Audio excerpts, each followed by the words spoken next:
Compañeros trabajadores.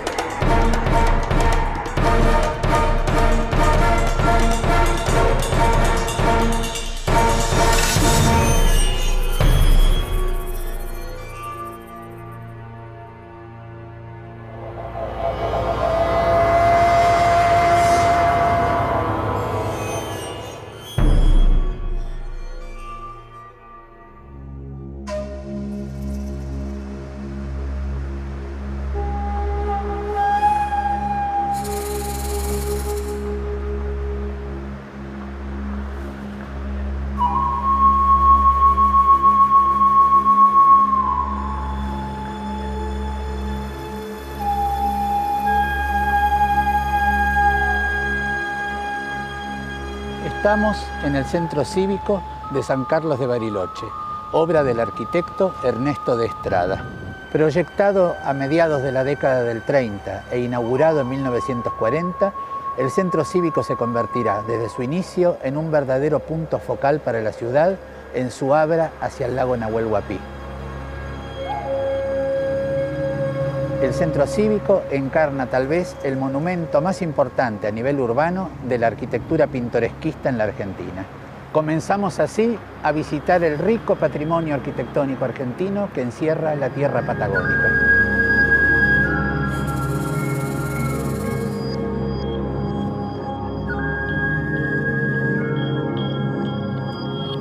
Bueno, la región cordillerana norpatagónica estaba habitada por una variedad de pueblos originarios.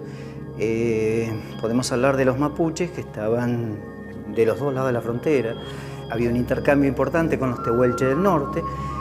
Y bueno, después tenemos otras parcialidades que son también étnicamente, serían del tronco mapuche. El caso de los pehuenches, los puelches. Los pueblos de Patagonia en general no eran pueblos sedentarios, eran pueblos que tenían una tradición de nomadismo. Nomadismo no quiere decir que recorrían el territorio al azar, sino por el contrario quiere decir que tenían recorridos específicos en donde utilizaban los distintos recursos que el territorio les ofrecía.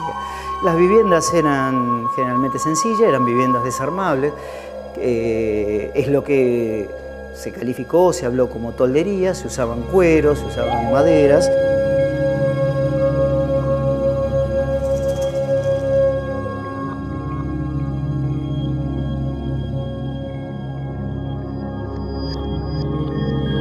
Pero este mundo acabará abruptamente en el último cuarto del siglo XIX, cuando el general Roca avance con su conquista del desierto sobre el derecho de los pueblos indígenas a su cultura y tierras ancestrales, para incorporar este vasto espacio al territorio nacional y, a la par, responder a las triunfantes políticas del liberalismo.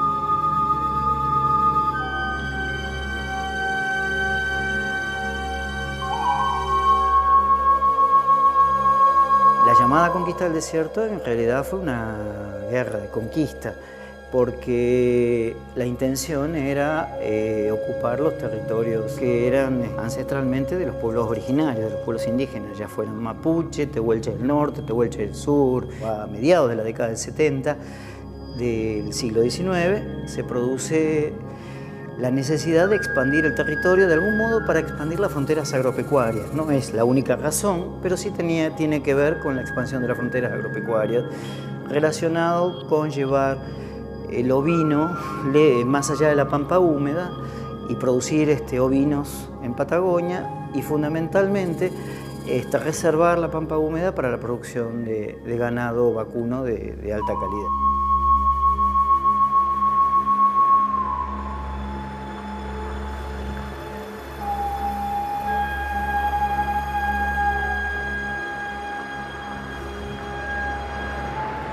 Tras la campaña militar al desierto, que significó la conquista por parte de Argentina de la Patagonia y la ocupación y el desplazamiento de los pueblos indígenas, el gobierno nacional crea la colonia agrícola ganadera de Nahuel Huapi en el año 1902.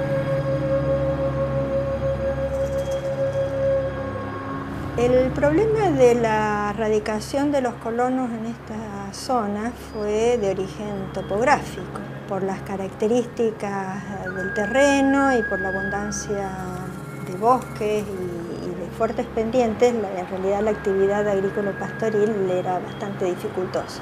La actividad económica que resultó ser más fructífera fue la explotación de los bosques de madera. Con ello se entiende por qué las primeras construcciones fueron realizadas con este material, que era el más abundante y fácilmente disponible acá en la zona.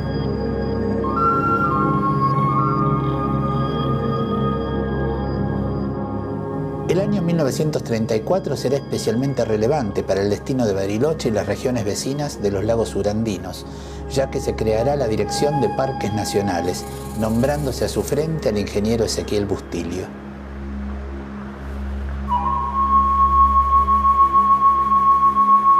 Con esta arquitectura se pretendió representar un modelo de lo que debía ser la construcción en todo Bariloche.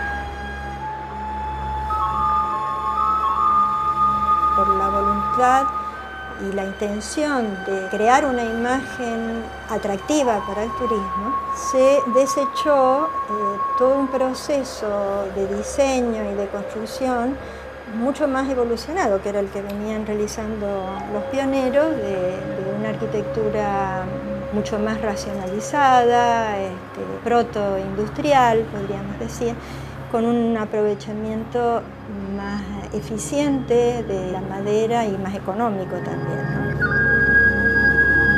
El estilo pintoresquista del centro cívico va a terminar definiendo históricamente lo que luego se conocerá localmente y también a nivel del país como estilo Bariloche.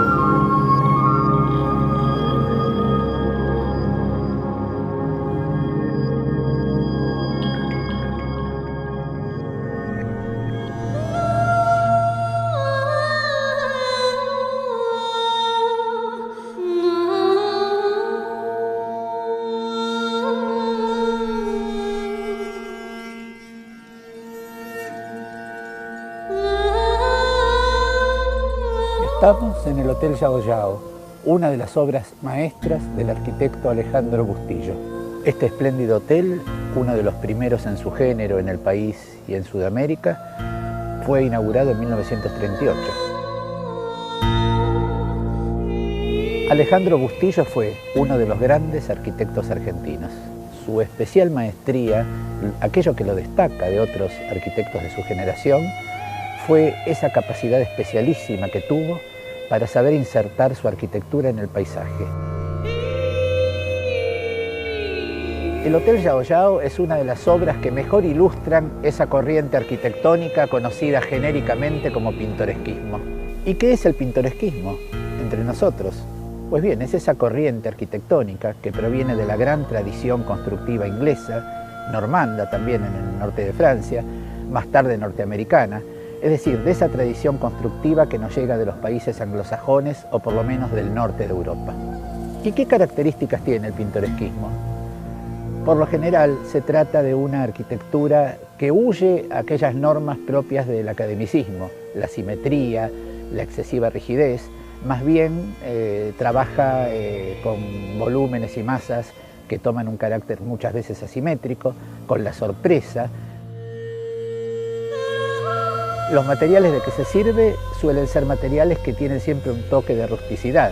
En el caso de este hotel se emplea en forma muy pronunciada la piedra, la madera con distintos tratamientos, a veces un poco más trabajada, a veces más rústica, los techos con tejas planas o con pizarras según los casos.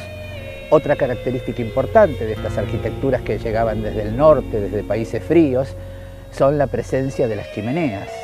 En este caso, chimeneas esbeltas de piedra que están señalando al exterior ese corazón interno de los hogares, del fuego, del lugar de recogimiento y del lugar de agrado que espera en el interior en un clima frío, ventoso, como es el patagónico, en un clima donde la nieve está presente durante muchos meses del año, y de algún modo estas chimeneas están mostrando esa vieja idea del hogar, del lar, esa especie de gusto por entrar y disfrutar del espacio interior.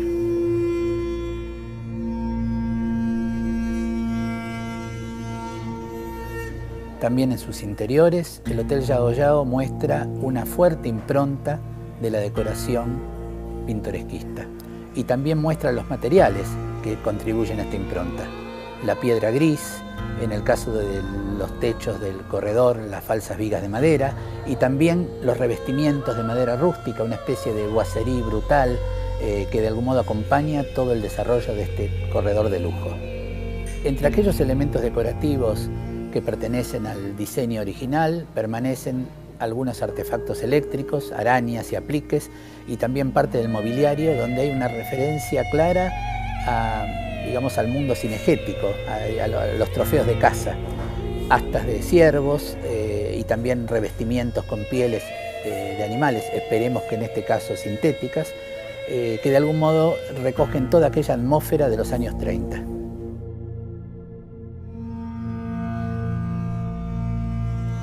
Entre los múltiples artistas que participaron de esta decoración se destaca un nombre de fulgor internacional, el francés Jean-Michel Franck. Formado profesionalmente en París, Franck no era un decorador más. Su carrera se había extendido a Nueva York, donde tuvo clientes de la élite cultural y social, como Cole Porter y los Rockefeller, a quienes había decorado su apartamento de la Quinta Avenida. Después de décadas de esplendor, el hotel terminará cerrando sus puertas en 1978, durante la dictadura militar. Y en esa ocasión, todo el mobiliario diseñado por Franck desaparecerá misteriosamente.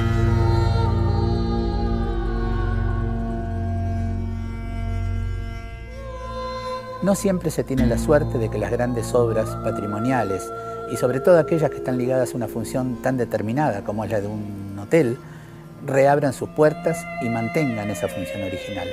En el caso de Yao Yao se ha tenido la suerte inmensa de que esto sucediera en 1991, en que el hotel recibirá una cuidadosa restauración y finalmente abrirá sus puertas con el esplendor original.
Estamos frente al canal de Beagle, en la ciudad de Ushuaia, ciudad situada en el extremo más austral del mundo, enclavada en un paisaje de una belleza y de una magnificencia incomparables, abierta a los vientos gélidos de la Antártida.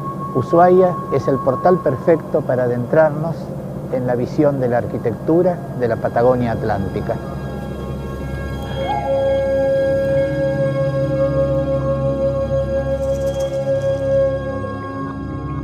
En las últimas décadas del siglo XIX, esta zona estaba habitada por los pueblos originarios de aborígenes que eran canoeros, es decir, vivían prácticamente, eran nómades y pasaban la mayor cantidad del tiempo navegando, es decir, en sus canoas construidas en corteza, que eran los yámanas o yaganes, como los llamaron los españoles. En la zona norte de la isla estaban los Shelnan o Onas, ¿no es cierto? Acá eran yaganes.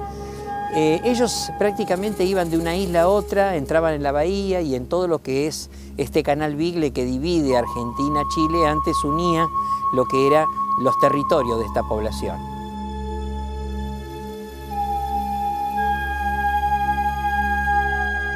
Contrariamente a lo que se piensa, que esta ciudad nació con una cárcel, el famoso presidio de Ushuaia, Yo digo que nació, el poblamiento originario de Ushuaia nació por solidaridad. En el año 1883 un congreso, el cuarto Congreso Geográfico Internacional celebrado en Londres, que deciden los científicos explorar el Polo Sur, lo que es la Antártida. La Argentina, que no tenía barcos científicos, tenía que ayudar a los científicos que iban a pasar por el extremo sur antes de llegar a la península antártica, con ayudas a la navegación y creación de destacamentos de su prefectura para salvar a los náufragos de aquellas naves que pudieran tener accidentes. Y el 25 de mayo de 1884 se inaugura, allí en la Isla de los Estados, el destacamento de su prefectura, de esa isla, y el famoso faro San Juan de Salvamento. Luego de dejar establecido allá el primer destacamento de su prefectura, el 12 de octubre de 1884 se inaugura el destacamento de la subprefectura de Ushuaia y se iza por primera vez el pabellón nacional. Las construcciones complementarias, es decir, las viviendas que tenían que ocupar los marineros, se ubicaron en la costa.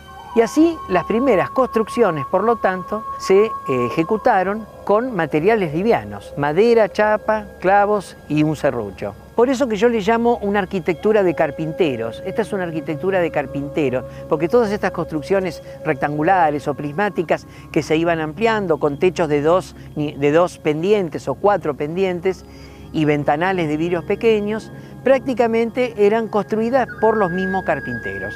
Tanto las construcciones que podrían ser viviendas particulares, como algunos edificios colectivos como la antigua iglesia o algunos establecimientos, dependencias del gobierno.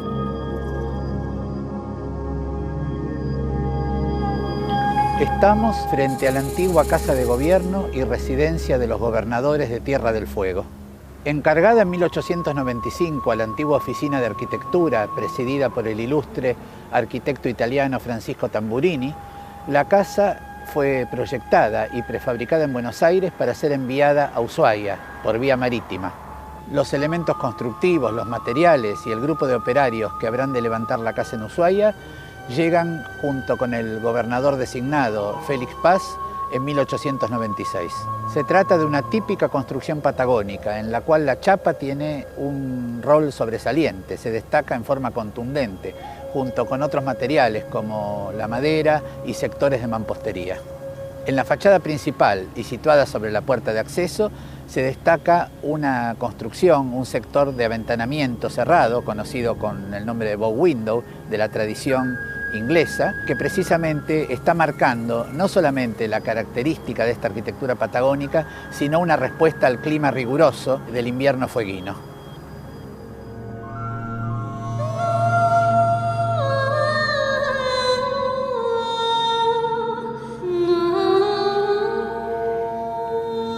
Pasados los primeros años del establecimiento de los argentinos, allá en 1884, la población evidentemente no crecía.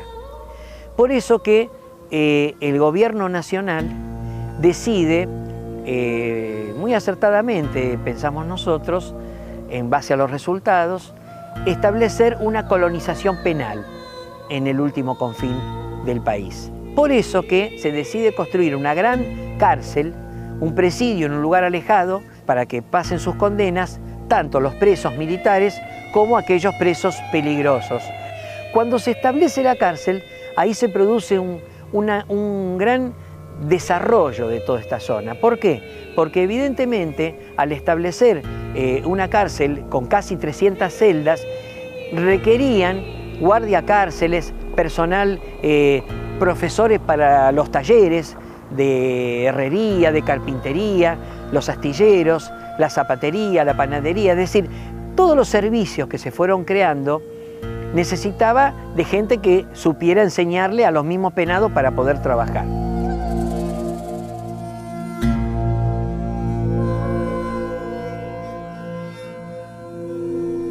Estamos en el antiguo presidio de la ciudad de Ushuaia, Tierra del Fuego.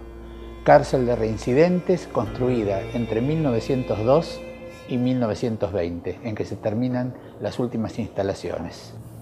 El edificio responde al esquema de diseño carcelario conocido como panóptico. ¿Qué significa esto? Un espacio central, generalmente bajo la forma de una rotonda, al cual convergen, como los dedos a una mano, los distintos pabellones. En el penal de Ushuaia se tratan de 5 galerías o pabellones con 79 celdas cada una. Estas galerías, al converger a este espacio central, tienen una situación de vigilancia permanente a partir de este sistema de organización. Es decir, esta rotonda, este espacio desde el cual todo se ve, el ojo que todo lo ve, el ojo que todo lo vigila. Estamos en el Museo del Fin del Mundo, en Ushuaia, antiguo museo territorial de Tierra del Fuego. A diferencia de la construcción tradicional de Tierra del Fuego y de toda el área surpatagónica, que se basa en arquitectura prefabricada, con una gran presencia de la madera y la chapa, la sede del Museo del Fin del Mundo es una de las primeras casas de mampostería de esta ciudad. En este museo, el más antiguo de Tierra del Fuego, no solamente se desarrollan las actividades propias de una institución de su tipo, sino que también es un centro de investigación importante. Las áreas sobre las que tiene competencia son la histórica y geográfica, en primer término, pero también todo el campo de estudios antropológicos, etnográficos y de ciencias naturales.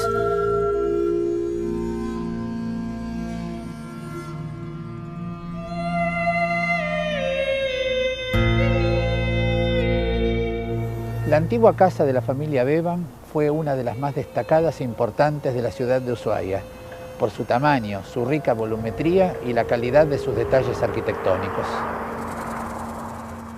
Encargada por catálogo a Suecia por sus antiguos dueños, es una de las típicas casas prefabricadas de nuestra costa atlántica patagónica y fue construida entre 1911 y 1913. Originalmente situada en el centro de la ciudad, sobre la avenida Maipú, la casa fue trasladada en 1994 a su actual emplazamiento por la municipalidad, debido a ciertos signos de deterioro, y aprovechando la condición de casa prearmada, fue reconstruida y restaurada en el sitio que ocupa. Las construcciones de madera y chapa de la época fundacional y las primeras décadas responden a un estilo que podríamos definir como fueguino magallánico. Es decir, en toda la región se dieron este tipo de construcciones de materiales tradicionales muy sencillos y muy simple metodología constructiva.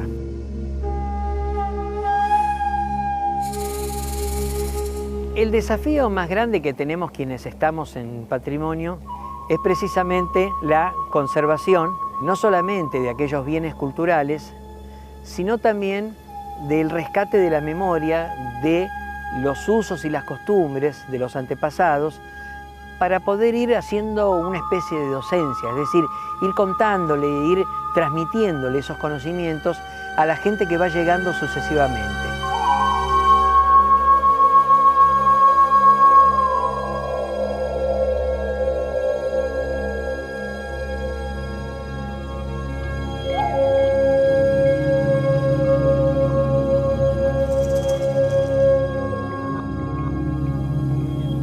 Ante la vista magnífica de la bahía encerrada de Ushuaia y teniendo como telón de fondo las últimas estribaciones de la cordillera de los Andes, cerramos nuestro capítulo de Patrimonio Arquitectónico Patagónico.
arquitectura pintoresquista en la Argentina.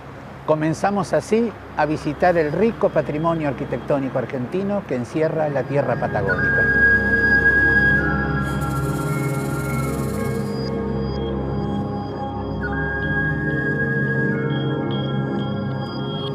Bueno, la región cordillerana norpatagónica estaba habitada por una variedad de pueblos originarios. Podemos hablar de los mapuches, que estaban de los dos lados de la frontera. Había un intercambio importante con los tehuelches del norte. Y bueno, después tenemos otras parcialidades que son también étnicamente serían del tronco mapuche. El caso de los pehuenches, los puelches.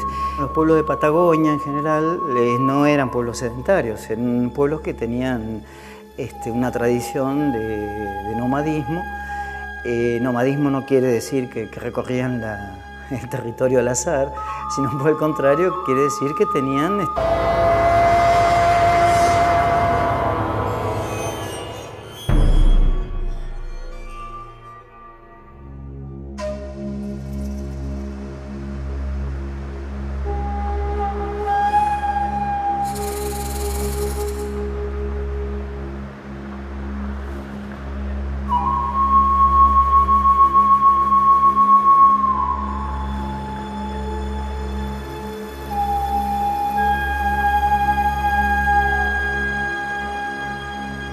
Estamos en el Centro Cívico de San Carlos de Bariloche, obra del arquitecto Ernesto de Estrada.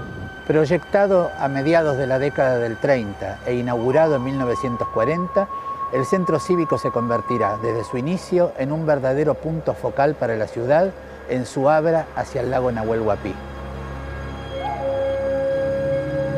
El Centro Cívico encarna tal vez el monumento más importante a nivel urbano de la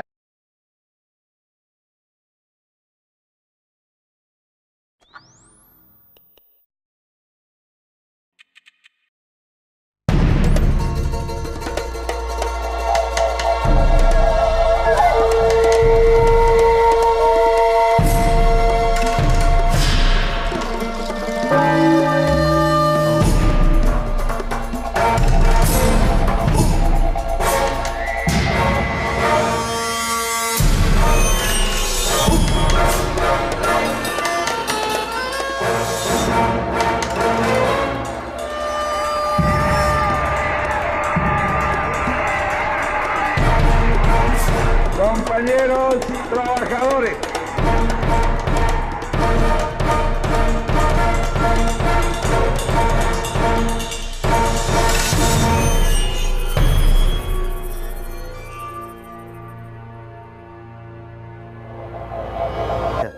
Porque la intención era ocupar los territorios que eran ancestralmente de los pueblos originarios, de los pueblos indígenas, ya fueran mapuche, tehuelche del norte, tehuelche del sur. A mediados de la década del 70 del siglo XIX se produce la necesidad de expandir el territorio de algún modo para expandir las fronteras agropecuarias. No es la única razón, pero sí tiene que ver con la expansión de las fronteras agropecuarias, relacionado con llevar el ovino más allá de la pampa húmeda y producir ovinos en Patagonia y fundamentalmente reservar la pampa húmeda para la producción de ganado vacuno de alta calidad.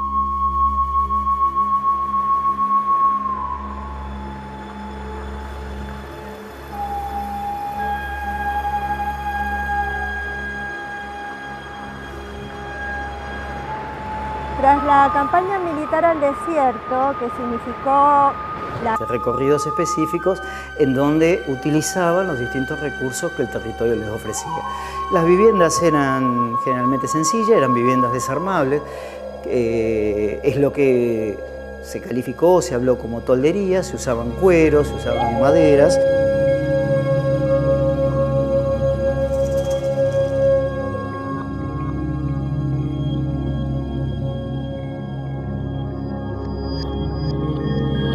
Pero este mundo acabará abruptamente en el último cuarto del siglo XIX, cuando el general Roca avance con su conquista del desierto sobre el derecho de los pueblos indígenas a su cultura y tierras ancestrales, para incorporar este vasto espacio al territorio nacional y, a la par, responder a las triunfantes políticas del liberalismo.